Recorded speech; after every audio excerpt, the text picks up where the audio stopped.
As I said in a different segment today, obviously it is the 4th of July, and that in so many ways is an incredible celebration of the country that we love, our home, reminding us of why it is that we get up every day and work to make the country better, and then to try to embody some of the principles that we want to embody.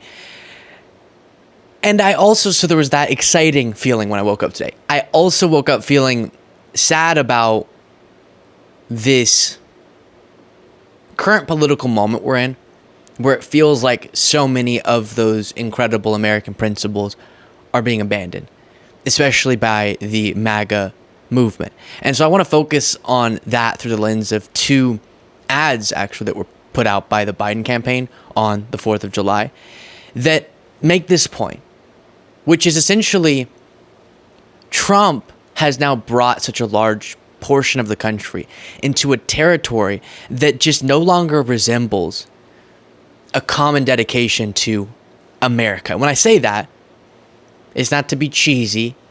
It's to resonate with, if you don't stand for the democratic principles, the constitutional principles, the principles of liberty and justice that we point to as what makes the United States special, then you don't really stand for America, right? In a really general sense.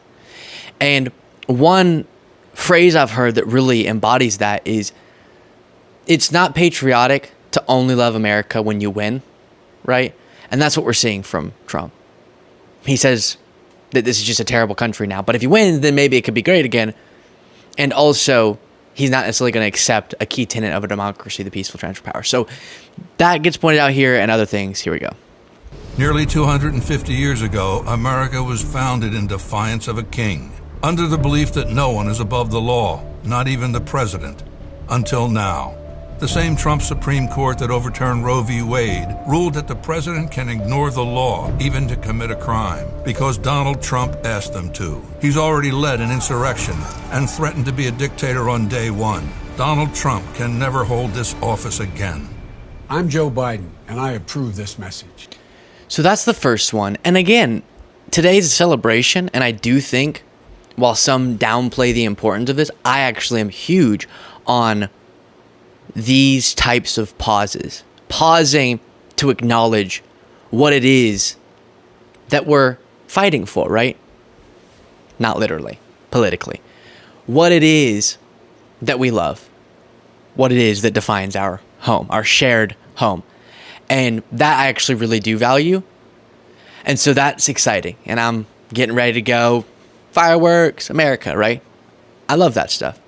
And also, if you go on the surface a little bit, in this moment, there is a really despair-evoking characteristic, which is that just a large population of people, I've talked to many of them, have now said dictator Trump over democratically elected Joe Biden.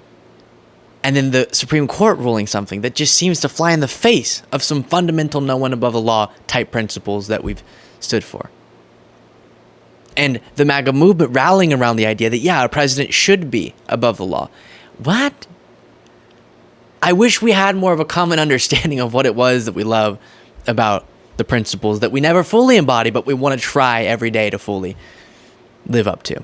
In these crazy times, if you appreciate the work that myself and my incredible team do every day to produce the show, by clicking that subscribe button, it's free, it's easy on your end, but it makes a huge difference on our end. So again, if you haven't already, click the subscribe button. Back to the video. Anthony, get back! Multiple capital injuries. The president is now a king above the law. Okay. That's her bottom line in her dissent. Sotomayor. He says, you're not going to be a dictator, are you? I said, no, other than day one. Revenge does take time, and sometimes revenge can be justified based on what they've done. I would have every right to go after them.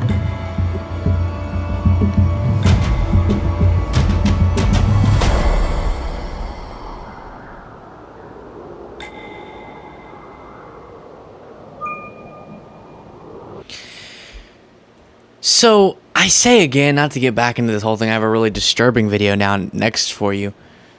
But conservatives, where where are you at?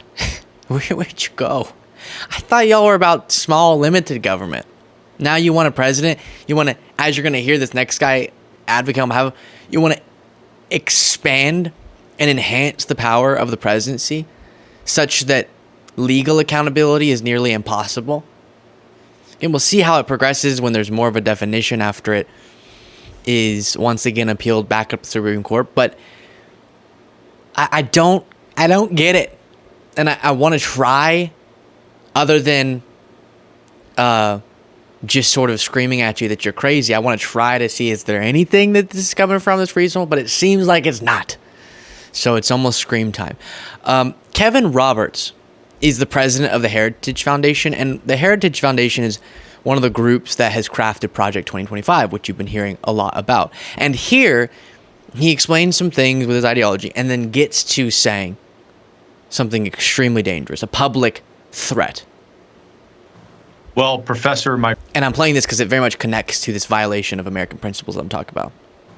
Well, Professor, my great friend, thanks for filling in and doing a great job. Three things. Number one, in spite of all this nonsense from the left, we are going to win.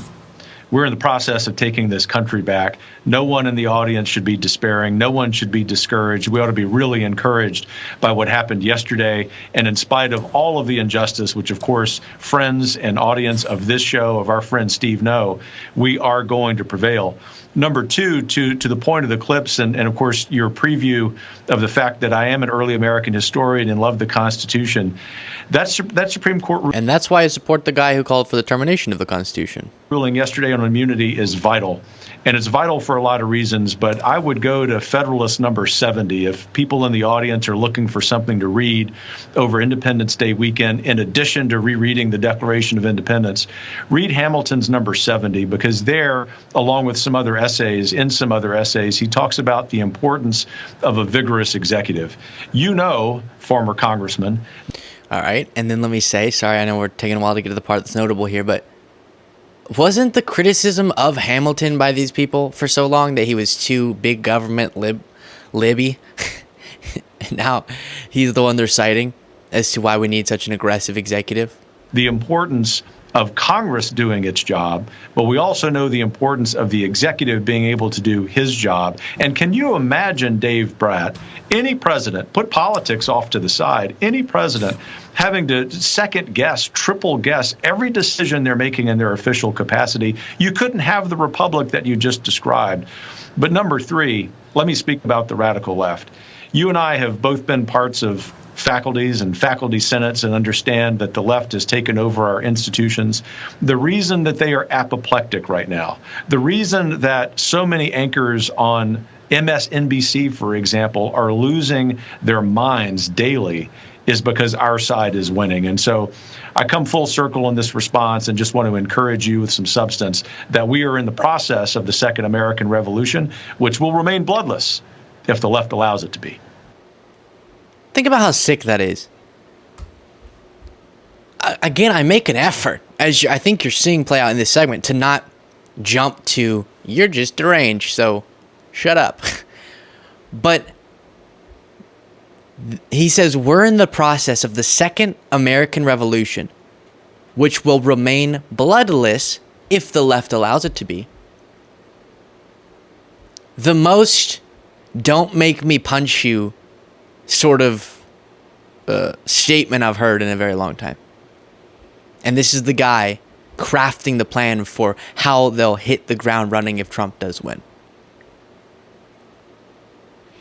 Now, by the way, he mentioned that a president could not operate. A republic would be kaput if a president had to constantly worry about if they were breaking the law or not. I'm pretty sure you have a whole White House counsel to help you with that. You have a bunch of lawyers to make sure you're not violating the law. What a weird statement.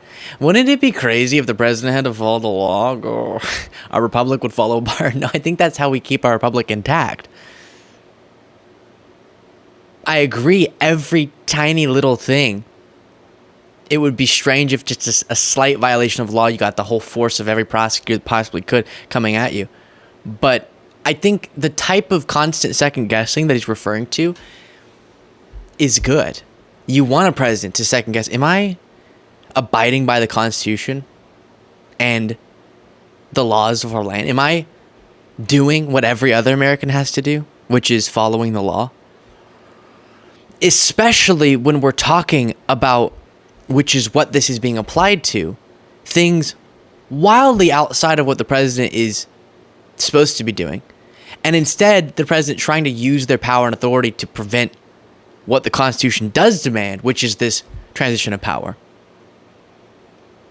So it's interesting how people can articulate in a way that if you weren't paying attention would seem sort of intellectual. Oh, he said something about Hamilton. All right, cool. He gets it. While what they're really saying, if you simplify it way down to the core of what they're saying, is just the most un-American thing you could possibly imagine, which is no one's above the law except for the president.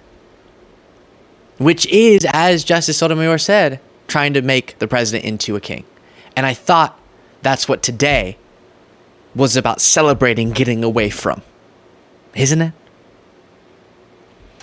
Let me know what you thought of that in the comments. If you want to support the work we do and get an extra episode of the show daily, you can do so by clicking the join button below.